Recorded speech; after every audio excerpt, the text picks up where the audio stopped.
Good day mga kahabi. Tara, samahan nyo ako. Pumunta tayo dito sa Bio Research Bio Pigeon. Dito lang yan matatagpuan sa Dr. A. Santos sa may Parañaque. Tara, let's go.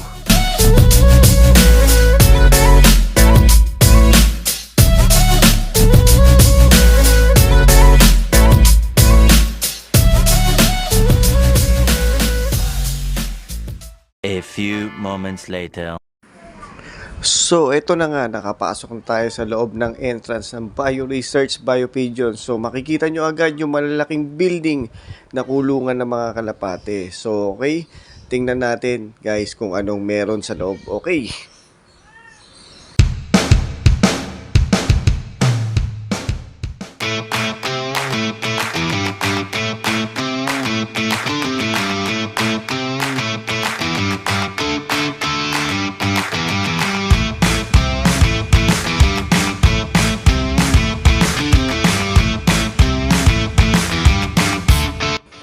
Okay, nandito na tayo sa mga makikita nyo yung mga young birds ng Bio Research Bio Pigeon, mga naka-promo lang to. So, ayan yung mga iba-ibang line. Yung makikita nyo yung mga muley man na yan, ang gaganda yan. So, makikita nyo yan sa bungad pa lang pagpasok nyo. So, yung mga promo na mga young birds, ito, iba-ibang lahi ng kalapate yan. Andelitar, merong Victor Fabry. So, sumunod dyan si Tournier. Yan, nagkaroon tayo nyan. Okay, itong sumunod ay Fiberman. Yan, meron din tayo. Nakakuha rin tayo sa kanila sa Bio Pigeon. Ito, may mga another young birds, mga blue check, yung mga blue bar. Ito naman ay Ardelitar. So, ito, meron din sila mga breeder na promo. So, meron kayong makukuha dyan. Mayroon minsan, may mga itlog, may mga inakay pa nga eh. Pero alam ko, pag may itlog, kasama na yon. Pero pag may inakay at walang singsing, pero pag may singsing na, wala na. Okay? So, ito, mayroong mga African Black Eagle. Ito yung mga sikat na young birds na laging na-acquire sa kanila. Waterhouse Breakard, meron din mga young birds. So, ito, sumunod na Stop Banrit.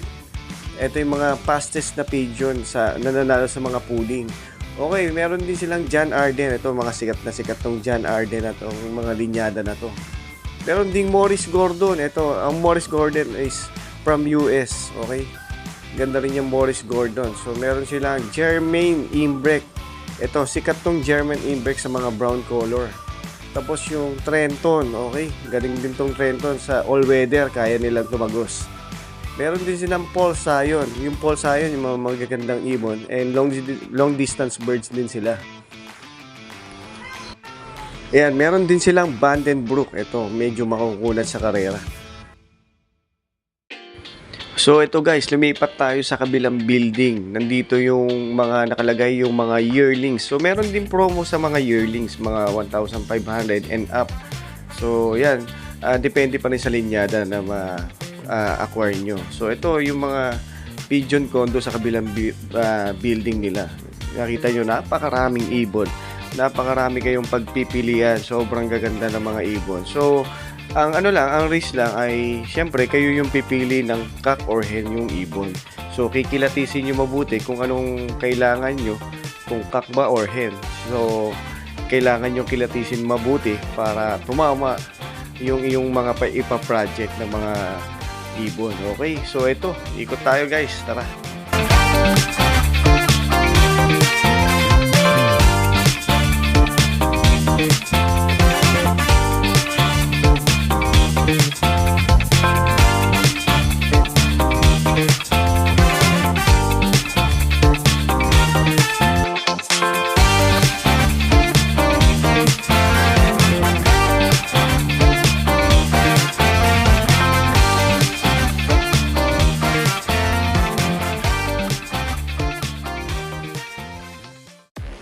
So, nandito na tayo sa part na pinakamahirap. Ito yung pagpili ng ating kukuning ibon. So, ayan, talagang kumikilatis tayo. Yung lahat kasi ng lahi ng ibon dito ay magaganda kasi mga pure imported. So, island born sila. So, kaya talagang grabe, ang hirap pumili. Talagang every kondo na yan, talagang pipili ka ng napakaganda kasi kaya ang hirap din kumilate. So kumuha kami ng mga at least 3 bago namin napili. Pero nung final namin, kumuha kami ng dalawa.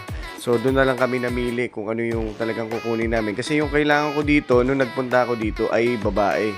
So yun, talagang naghanap ako ng babae. So meron kasi akong kak na Jansen na color white. So pinarisan ko siya ng white gristle. So naghanap ako ng white gristle. Pero nagustuhan ko rin yung Germain Imbrek na kulay brown. But majority, pinagpili kami lahat. Nagustuhan namin yung color white. So ito, tingnan natin.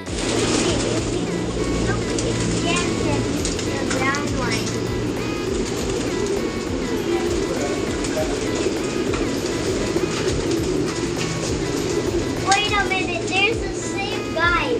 Mom, So, ito na nga yung last part. So, ito na yung pinagpilian ko. Yung Vandenbroek na white, tsaka yung brown na Germain Imbrex. So, nagbutuhan kami. Ang napili namin ay yung color white. A few moments later. So, ito na nga. Nag-unbox na tayo. Ito yung napili natin na color white gristle na Vandenbroek yung lahi. Okay? So, abangan nyo guys yung ating breeding dito sa susunod. Maraming salamat sa panonood. Please like, share, and subscribe. Subscribe to my channel.